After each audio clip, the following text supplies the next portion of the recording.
Last night, Louise and I were watching the news, and during a commercial on whichever network we were watching, I thought, let's pop over and check out the BBC. And we did.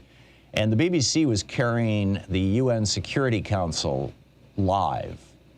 And I watched it for about an hour. It was just, I mean, we were up until well past midnight last night. And then about 1 o'clock in the morning, I actually wrote my rant, which I'll share with you in a moment at hartmannreport.com.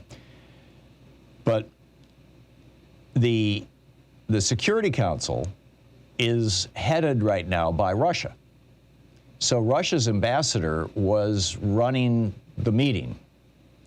And country after country's ambassador, it started out with the U.S. ambassador, then went to the German ambassador, as I recall. Excuse me, I believe it started out with the Ukrainian ambassador. And the Ukrainian ambassador just ripped in to the Russian ambassador who was running the meeting and said, you know, do you want me to show you on my phone the invasion of my country? And what do you have to say for yourself? I mean, he was just really going off on the Russian ambassador. And the Russian ambassador, finally, the Ukrainian ambassador demanded an answer. You know, what is your response to this? Because the Russian ambassador had opened with basically a speech saying, we're not doing anything wrong here, quack, quack, quack, quack.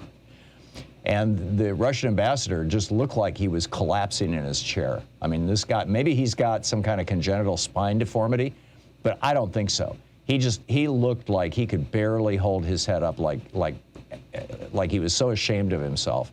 And finally, when the Ukrainian ambassador demanded that he say something, he said, I'm very sorry, but at this hour, I cannot awaken Foreign Minister Lavrov. I've done that before in the past, and it has not gone well. And so then he, or words to that effect, I'm not quoting verbatim, but you know, this is from memory. I watched it last night. And then he handed it, and so he said, okay, next up is Germany. And so he handed it over to Germany. And then the German ambassador comes on and says, we stand with Ukraine. This is intolerable. And then it went to the French ambassador. And then it went to the Albanian ambassador, you know, one of Ukraine's neighbors, one of the former Eastern European, one of the former Soviet states. And of course, Putin has dropped any pretense whatsoever of this is about NATO threatening us. That's not even on the table anymore. What he's arguing now is that Ukraine never was a country, that Ukraine was an invention of Russia, and that Russia deserves to have it back. And, you know, if he's trying to get the band back together, the former Soviet Union, Albania might be next, or one of the ones next in line. It appears that if that's the case, that NATO will be the thing that holds him back, and that's going to get very dicey, because if Russia takes on NATO, that could be the beginning of a nuclear war. Sweden, there are 3 countries basically in Europe that are not members of NATO. Switzerland has always declared its independence from its neutrality, shall we say. And they're probably not going to change on this. But Finland and Sweden, and Finland shares a border with Russia, have not joined NATO. They both last night, not in the Security Council meeting, but separately, they both indicated that they are going to participate with NATO. Forgive me, I don't recall the name of the kind of cooperation group that comes out of NATO that they had not been participating in, but they are going to. And this is typically the first step to becoming a member of NATO. So it was, I mean, I was just jaw-dropped. And I kept popping over to American networks to see if anybody was covering this incredible, shocking, dramatic event at the United Nations, and nobody was carrying it. So I'm guessing, you know, for my American audience, which of course is the vast majority of my audience, you had no idea what happened in the UN last night. Finally, and the Secretary General of the United Nations, just right to camera, said, President Putin, pull back your troops in the name of humanity. I mean, I have never seen something so intense out of the UN. And I've been watching the UN since I was a kid. I remember Dag Hammarskjöld. He was one of my heroes.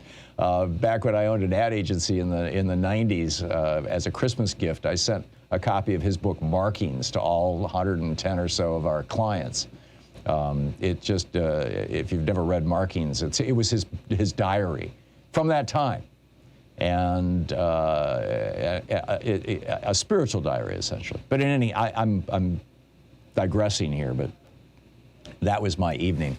So out of that, finally, after the UN finished, and I went back and I looked at the American news, and it was basically, kind of war porn. And that's not to dismiss it. We need to see what's going on here. I wrote my op-ed for today over at HartmannReport.com, which is titled "A War Against One is a War Against All," and noted that as you read these words, as you hear my voice right now, cities across Ukraine are under siege. Families are gathering their most precious goods. I mean, what would you take out of your home if you knew that there was a possibility that a missile was going to blow it up? What would you take? This is what these people are doing. They're trying to calm their terrified children.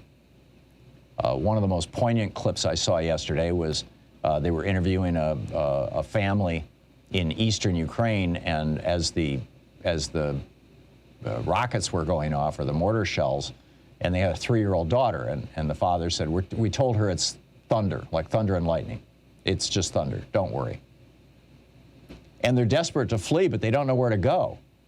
I mean, the highway from Kiev to Poland is a parking lot right now.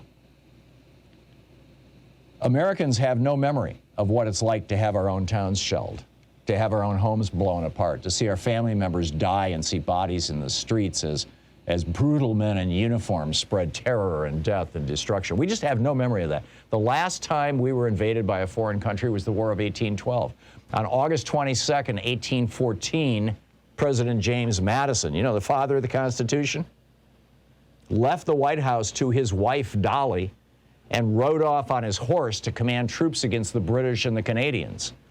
Dolly, the next day, August 23rd, cut the portrait of George Washington out of its frame and made off with it as that evening British troops came in and sacked the White House and set it on fire. The Madisons never again lived in the White House.